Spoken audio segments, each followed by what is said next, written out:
આતારેશ્વર મહાદેવનું મંદિર છે। છેલ્લા 2 વર્ષથી આવા આયોજન અમે કરીએ છીએ મંદિરમાં। ગયા વર્ષે શિવ મહાપુરાણ કર્યું હતું। આ વર્ષે શ્રીમદ ભાગવત કથાનું આયોજન કર્યું છે। 2 ડિસેમ્બરથી આજે 7 દિવસથી અહીંયા ચાલે છે ભાગવત કથા અને લોકો એનો લાભ લે છે। આજે રૂકમણી વિવાહ હતો અહીંયા સામે દયાલ પેટીસની ગલ્લીમાંથી હવે વરઘોડો બેન્ડ વાજા સાથે પાલખીમાં ભગવાનને બિરાજીને અહીં લઈને આવ્યા છે। હજુ આવતીકાલે પૂર્ણાહુતિ થવાની છે। મારું નામ સુરેશભાઈ મિસ્ત્રી છે।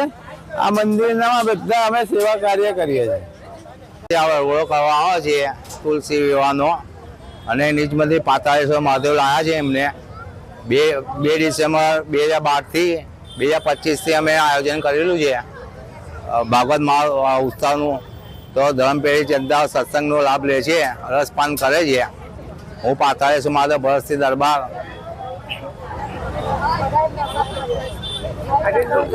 આજે વિવાહનો કાર્યક્રમ છે। કૃષ્ણ ભગવાનને તુલસી વિવાહ કરવામાં આવેલું છે। ભારી સંખ્યામાં ધર્મપ્રેમીઓ આવ્યા છે, ભગવાનના વરઘોડામાં લગ્નમાં જોડાયા છે, પ્રેમથી એમનું રસપાન કરે છે। આજે 8મો દિવસ થયો છે। 2 ડિસેમ્બરથી આજે 8મો દિવસ થયો છે। આવતીકાલે પૂર્ણાહુતિ છે ભાગવત સપ્તાહની। મહાભંડારનું આયોજન પણ કરેલું છે અમે આવતીકાલે સાંજે 8 વાગે। ભરતસિંહ દરબાર।